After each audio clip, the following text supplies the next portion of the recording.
All right. Well, if you're new to inSpirit, I want to say welcome and welcome home. But to all of you this morning, I want to say welcome to this first Sunday of Advent, to a new series, a new season, if you will, of teachings on Sunday morning. Advent. Advent's this time of waiting, isn't it? Advent actually comes from a Latin word meaning coming, something coming. And Advent is that time in the theologically speaking, or from a faith perspective, we use that word Advent meaning the pointing towards Christmas, towards the coming of Christ, right? And if you go back and you look at it in the Latin, that's what it meant, coming of something. There's expectancy. Not just something coming, but an expectancy in something coming. And we look at that as this time before Christmas, okay? And in the Christian calendar, we've called these weeks Advent. And those before Christmas already, I don't know that they necessarily called it Advent. Well, maybe with the Latin they did, but I'm talking about biblical times. There were lots of prophecies, weren't they? When you look at the Old Testament, there were prophecies that pointed to a new day. There were prophecies of a new king, weren't there? There were prophecies of a new Savior. We see that in the Old Testament. That's what I love about looking at the Bible. You see the Old Testament and you see prophecies or promises. And you look at the New Testament and it's prophecies fulfilled or promises kept. And as we make this journey to Christmas, if you will, during this time of Advent, that's what I want to do each week. I want to look at Old Testament and I want to look at New Testament. And in the process of all of this, I have several goals, and one of them in this first week is that you experience hope. So often we wonder what God, and I know I'm way off of my notes here already, okay? We so often wonder what God is doing or where God is at, right? And we wonder if God's really with us or not. And what I want you to see through these 4 or 5 messages is that when God makes a promise, God keeps his promise. And it's always in God's timing, huh? When we go back, and you'll see that this morning when we look at text, we're going to go back into the Old Testament, and some of these prophecies were made thousands of years before they were ever fulfilled. We look at stuff in our life and we say, God, I need you to act on this now. What is our now compared to God's thousands of years and God's eternity, right? But that's part of the hope we have, that we have this hope and that we're not just in this world, but the best is yet to come. I said that in my prayer. With these promises, we have the promise of heaven, don't we? And we have the promise of eternity. So I want you to see some of that in these messages as we move our way towards Christmas this morning. And what I really hope is that each of you find yourself in your story, and let me just say your situation. Because I think every one of us has a situation. You know, my father-in-law's had major heart surgery a week ago, and he had a pretty major setback this week. He had his bowels didn't work, and his stomach expanded, and not to get into all the details, but the way I understand it is his diverticuli, I think that's what we call it, broke a hole in his stomach, and things leaked into his system. And this is right after he had a heart valve replacement, right? And pretty serious stuff. He's doing well. It's anticipated he'll go home today. But his word always is, what a situation. What a situation. And even this week he goes, what a situation, Randy. We all have situations, don't we? There's just stuff. And what I'm hoping is that you find yourself, or that you look at your situation and that you find hope. And I'm hoping that in each one of these weeks, if you will, and there's hope like this, right? That's the eternal hope we have. And then there's this kind of hope. I'm this kind of hoping, my fingers crossed, that maybe you'll have a little less stress in your Christmas this year after listening to some of these things. And I hope that you'll have a little more joy and peace in your Christmas this year, because let's face it, we live in a pretty chaotic world, don't we? Stuff comes at us so fast. And I think if there's one thing our world needs is a little more hope and a little more joy and a little more peace and a little more love. And I hope that all of us experience that this Christmas. Because things, you know, we hear that song, Point of Grace does such a beautiful job of it. They sing, all is well, right? All doesn't always seem to be well, does it? But yet, at the end of the day, when we look at the end of the story, when we look at the scriptures, we know that even when all it doesn't seem to be well, all is well. And I'm hoping that that's sort of another thing that you pick up these next few weeks. So this morning I want to begin by looking at the story of Christmas, and a particular part of the story of Christmas is often as part of the story that I think is overlooked, and that's the star of Christmas. Now the real star of Christmas, as you saw in the video, is Jesus, right? And there's the other stars, Mary and Joseph, right? Wise men, and Bethlehem is the place, right? But I want us to think about the star itself, the star in the sky, the star that pointed to Bethlehem. The star, if you will, is only mentioned in Matthew. And it's very briefly mentioned at the beginning of the story of the birth of Christ. But that little snippet of information, if you will, the star that led the wise men to the manger in Bethlehem, the birth of Christ, was predicted thousands of years earlier in the Old Testament. We're going to get back to that in a minute, but I think this is really important because, again, it was promise made, promise kept. Prophecy foretold, prophecy fulfilled. Let's look at Matthew 2 and look at the actual story or the account where the star is mentioned. After Jesus was born in Bethlehem, okay, sometimes we think of when Jesus was born in Bethlehem. This is after Jesus was born in Bethlehem. In Judea, during the time of King Herod, Magi from the east came to Jerusalem and asked, "Where is the one who has been born of the King of the Jews? We saw his star when it rose, and we have come to worship him." Some people say this was even up to a year to 2 years later. It says, when King Herod heard this, he was disturbed, and all of Jerusalem with him. Then he had called all his people together, the chief priests, the teachers of the law. He asked them, "Where's this Messiah? Where was this Messiah that was to be born?" "In Bethlehem in Judea," they replied, "for this is what the prophet has written. But you, Bethlehem, in the land of Judah, are by no means least among the rulers of Judah, for out of you will come a ruler who will shepherd my people Israel." Then Herod called the Magi, and I'm going to refer to them as wise men or scholars throughout the message. He called these men secretly and found out from them the exact time where the star had appeared. He sent them to Bethlehem and said, "Go and search carefully for the child. As soon as you find him, come back and report to me so that I too may go and worship him." After they had heard the king, they went on their way. And the star they had seen when it rose went ahead of them until it stopped over the place where the child was. When they saw the star, they were overjoyed. On coming to the house, they saw the child with his mother Mary, and they bowed down and worshipped him. Then they opened their treasures and presented him with gifts of gold, frankincense, and myrrh. I want to read that same passage from Peterson's paraphrase, The Message. It says, after Jesus was born in Bethlehem village, Judah territory, this was during King Herod's kingship, a band of scholars arrived in Jerusalem from the east. They asked around, "Where can we find and pay homage to the newborn King of the Jews? We observed a star in the eastern sky that signaled his birth. We're on a pilgrimage to worship him." When the word of their inquiry got to Herod, he was terrified, and not Herod alone, but most of Jerusalem as well. Herod lost no time. He gathered all the high priests and religion scholars in the city together and asked, "Where is the Messiah supposed to be born?" They told him, "Bethlehem, Judah territory. The prophet Micah wrote it plainly. It's you, Bethlehem in Judah's land, no longer bringing up the rear. From you will come the leader who will shepherd rule my people Israel." Herod then arranged a secret meeting with the scholars from the east. Pretending to be as devout as they were, he got to tell them exactly when the birth announcement star appeared. Then he told them the prophecy about Bethlehem and said, "Go find this child. Leave no stone unturned. As soon as you find him, send word, and I'll join you at once in your worship." Instructed by the king, they set off. The star appeared again, the same star they had seen in the eastern skies. It led them on until it hovered over the place of the child. They could hardly contain themselves, it says.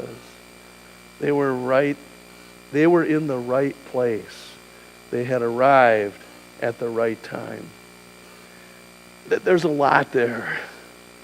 We could talk about that for the next 4 weeks.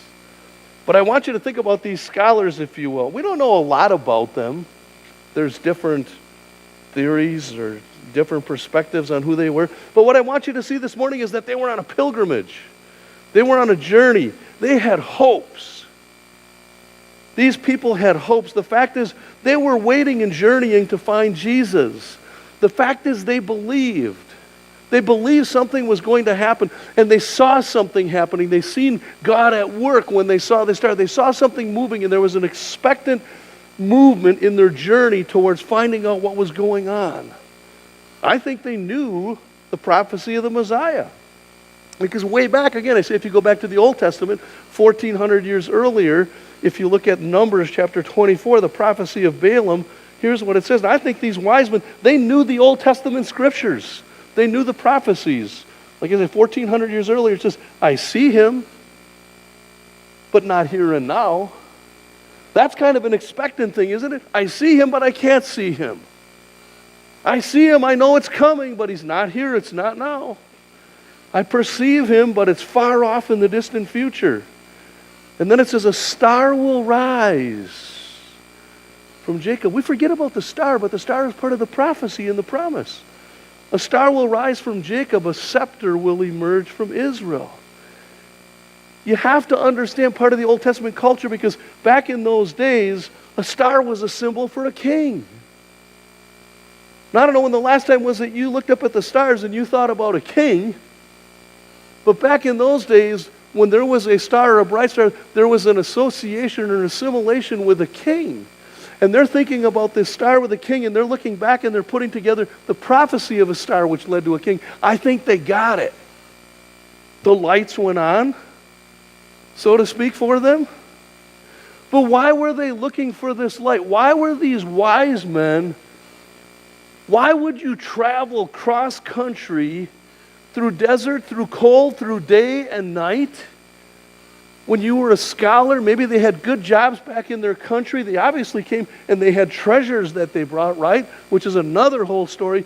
But why would they come looking for this king? What was going on in their lives? Why would somebody do that? Why did they need that kind of hope? These were smart people who, like I said, probably knew the scriptures, but why was this so important to them that they would leave with this expectant hope? And I got to believe it was because they understood the darkness and the brokenness of the world. And that when you understand the brokenness and the darkness of the world, and there's a promise of a new day coming, that's the ultimate hope, isn't it? That one day things are going to be made right. That one day things are going to look different. That one day hope is going to come. That one day hope is going to come to earth. Emmanuel. Why were things so dark in their day? Well, again, we can talk about this a lot because if you go to the book of John, and John says in the beginning was the Word, and the Word was God, the Word was with God, right? In the beginning there was light. And Jesus is the light of the world, right? The star pointed to the light. These are all prophecies that came true, right? See, we have the beauty and the blessing of looking back and seeing all of this. But what was the darkness in their world? Why did this light and this new day of dawning, if you will, why did it mean so much to them? Well, you have to go back again and you have to look at the Old Testament. I think most of you know for the last 2 years I've been churning my way through both the Old and the New Testament in a daily devotional. It takes a piece of each, right? And I've been in the last couple months I've been looking at the latter prophets, if you will. And when you get into the last books of the Old Testament, you see how bad things were. When you look at Hosea, you talk about marrying prostitutes and prostituting your kids. And you talk about idol worship and even sacrificing your kids to Moloch, right? And you look at the detestable sins that were going on, the sexual sins, the political corruption, the countries, the rulers, even the priests, the religious system was messed up. And then you get to the Old Testament, if you will, and there's darkness because the Old Testament stops and we have 400 years before we hear from God again. You think you're waiting to hear from God. 400 years of silence between the Old and the New Testament. But what I want you to see this morning is that God wasn't silent during those years. God was working to do boom when we hit Matthew chapter 1. You ever think about that? Hey, you look puzzled. Where's he going with this? I'm not sure yet. Because there's a lot I want you to see this morning. But one of the things I want you to see that God is never silent. He's working behind the scenes to bring about something. That's part of what Advent is about. That's what Christmas is about. God was pointing to something. There were promises made, and there was a time that had to wait until promises were fulfilled. Even if it took 400 years, those prophets in the... Think about it. If somebody told you something, you wouldn't remember it because it was 400 years ago. But if they said something 400 years ago, how many of you would remember 400 years later? There's 400 years of silence, but I think those wise men, those scholars, if you will, the Magi, they remembered. They remembered, hey, you know what? 1,400 years ago, this was a promise made. It's coming to fulfillment. They didn't forget. They had an expectant hope of where things were going. It was a dark time. And they saw light in the midst of the darkness, right? Doesn't light show up when it's darkest? Light shines brightest when it's darkest? I think that's part of what happened then.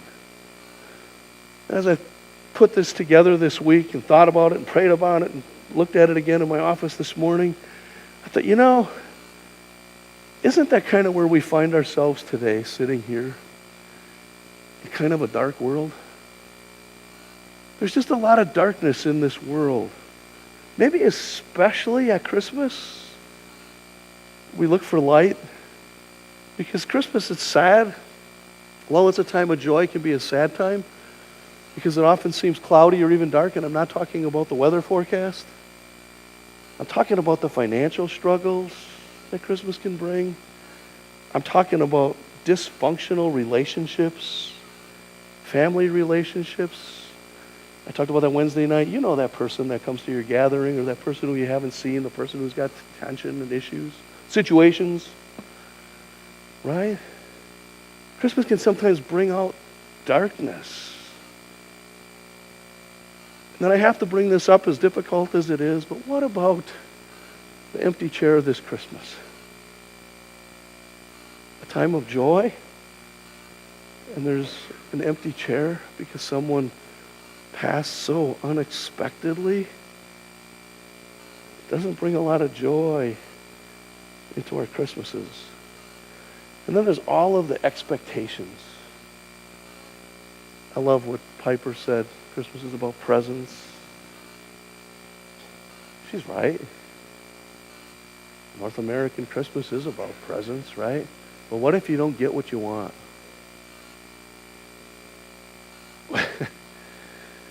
Too bad. Right? No. But seriously, what if you don't get what you want because you can't afford to do that? There's a lot of disappointment.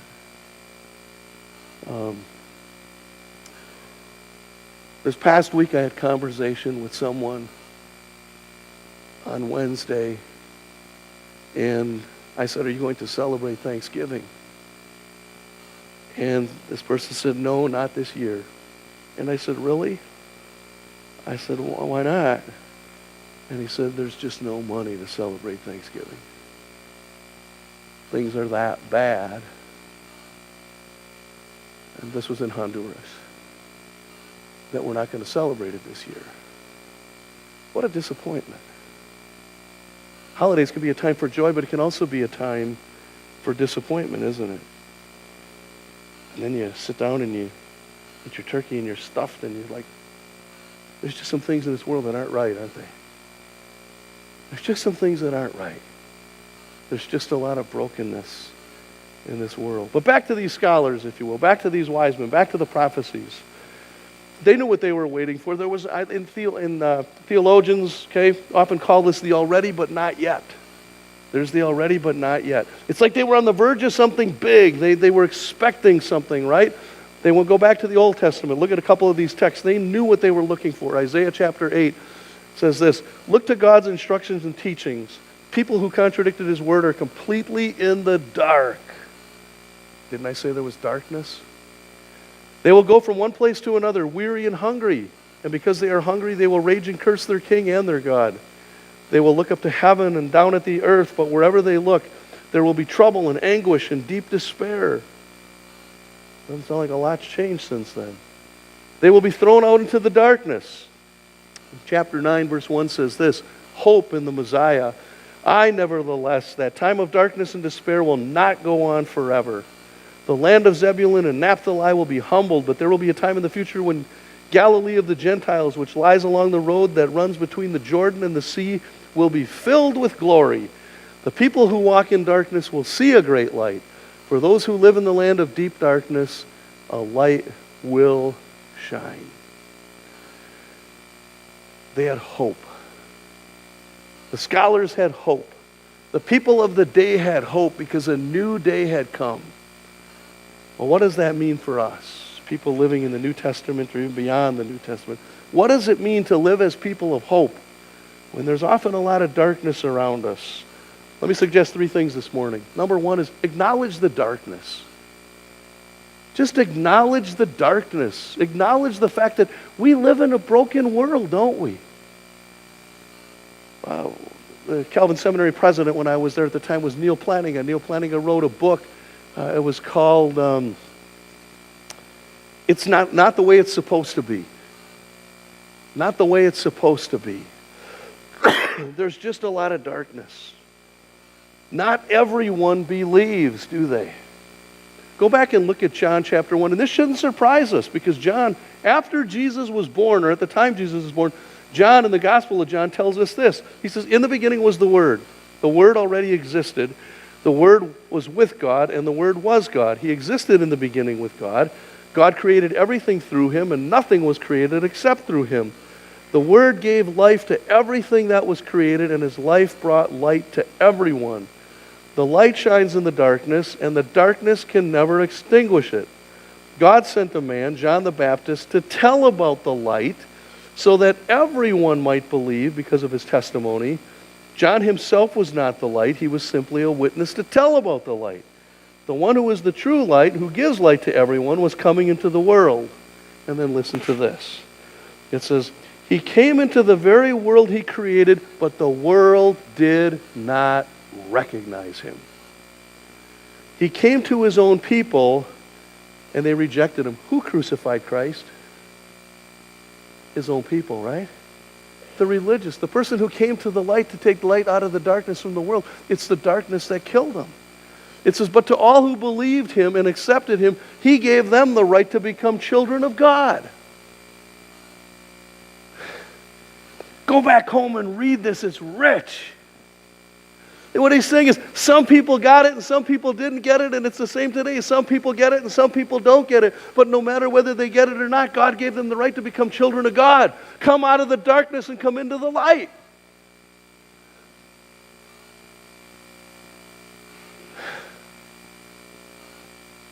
I love that. It's rich. It's rich. Maybe the question I need to just ask is, are you a child of the light or are you living in the dark? Yes, you're living in the dark, but you don't have to live in the dark. You can live in the light and live in the dark at the same time.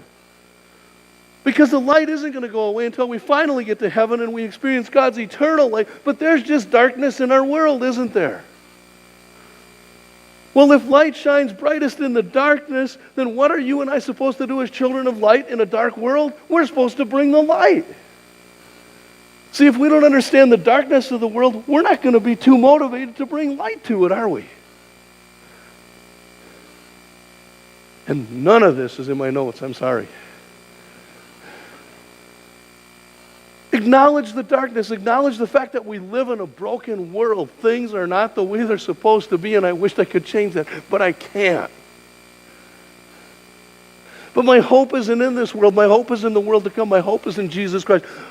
My hope is built on nothing less than Jesus' blood and righteousness, On Christ the solid rock I stand, all other ground is sinking sand, right? Yeah. We live in a dark world that seems to be getting darker, but don't think for a minute that God is not doing something about that. Like I said, there were 400 years of silence. God is working through the darkness to bring light. The story isn't finished yet. We live in a broken world. Where does that leave us? Number 2 is embrace the wait. Just embrace the wait. I hate waiting. My wife and kids will tell you I'm probably one of the most impatient people. Why is it that there's 30 cash registers in that store,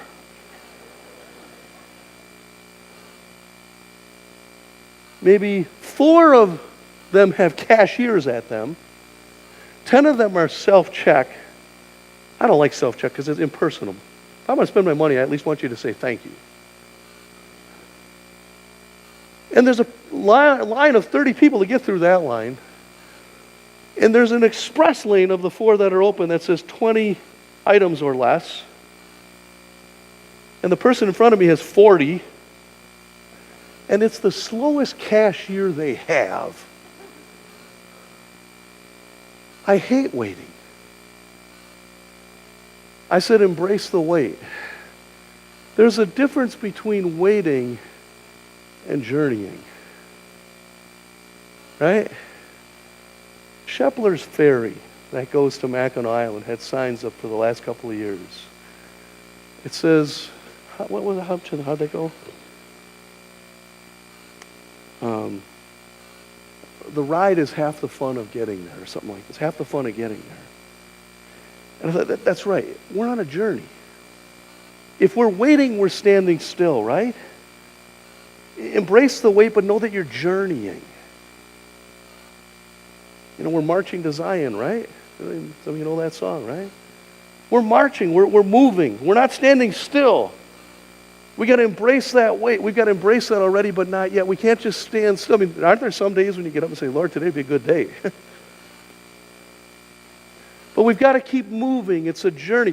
The wise men were on a journey. I think they saw it, but they couldn't see it. To me, I thought about how do I explain that, right? It's kind of like, okay, let's say you ordered a new car. Now, I don't know how many people order new cars today, okay? I've never ordered a new car. But if you order a new car, you order it just the way you want it, and you think when you get it, this is exactly what it's going to look like. These are the bells, these are the whistles, these are the colors, this is how it's going to drive, this is exactly what it's going to look like. Do you really know that when you order it? No, you think that's what it's going to look like. There's a concept, if you will, but you really can't experience it until you get in it and drive it until you own it, right? I think that's kind of what it was like for the wise men. They knew, but they didn't know. They knew where they were going. They knew what to expect, but did they really know what that would all look like? I don't think so. But this they knew. They knew that the star pointed to a star, and the star pointed to a new king. And they knew that the prophecy pointed to a king in a time that things would be totally different. That was their hope. They didn't need to know all the details. They just had to make the journey to get there. And I thought, that's us. I don't need to know all the details of heaven. I just have to journey to get there. I don't know what Christmas is going to look like 4 or 5 weeks from now. I don't know what presents are going to be under the tree. I think I've been a good boy, but I don't know what's going to be under the tree. But I'm going to journey to get there. And my hope when I get there is that in the process of getting there over these 4 weeks that I've just experienced a little bit more joy, a little bit more hope, a little bit more peace, and a little bit more love in my life. And not that I want to give that to myself, but that I give that. Because isn't that what Christmas is about? Giving? But we can't give if we don't have, right? Maybe the question I need to ask is, what are you seeking? What are you seeking? What are you following this Christmas? Embrace the wait. We need to remember God is working.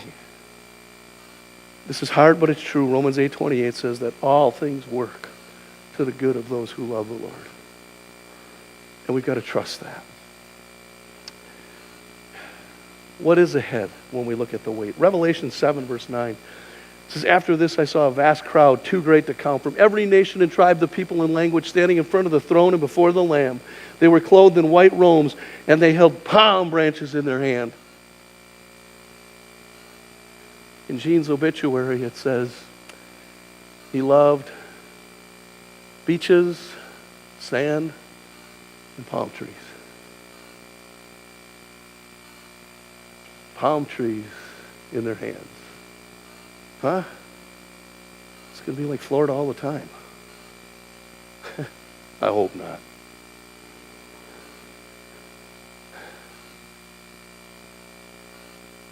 Can you get pictures of heaven? It says they'll never again be hungry or thirsty. Nobody's going to miss their Thanksgiving meal. They'll never be scorched by the heat of the sun, for the Lamb on the throne will be their shepherd. He will lead them to springs of life-giving water. And God will wipe away every tear from their eye. There'll be no more brokenness. There'll be no more disappointment. There'll be no more heartache. There'll be no more worry. There'll be no more fear. There'll be no more anxiety. There'll be no more discrimination. There'll be no more tension between peoples. All will be one. All that doesn't make sense now will one day be made right in the sight of the Lord. Think about that. Embrace the wait. We're not there yet. Number 3 is commit to the journey. Stay on the path. Don't quit. Don't give up. There's hope. There's absolute hope. Henry Nouwen, in his book, he was a theologian, pastor, scholar, teacher, said this. This is in his book called Waiting for God. He says, active waiting means to be present fully to the moment in the conviction that something is happening where you are and that you want to be present in it. That's what it means. Hang on and enjoy the ride. Maybe pray your way through the ride.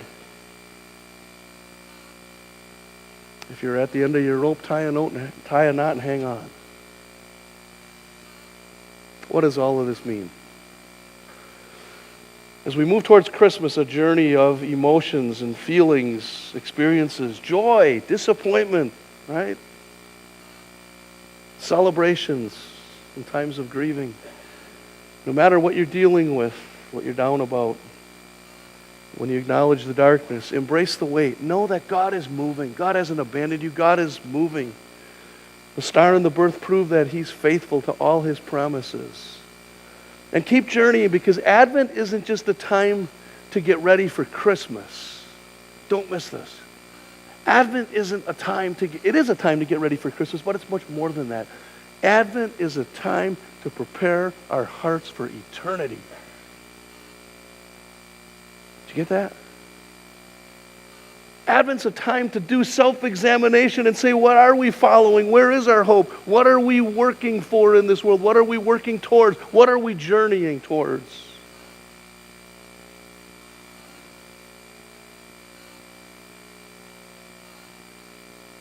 I want to tell you, the light has come. Huh? The light has come. May you and I follow and live in His light. And may we experience the already, but not yet, because the best is yet to come. Amen? Let's pray.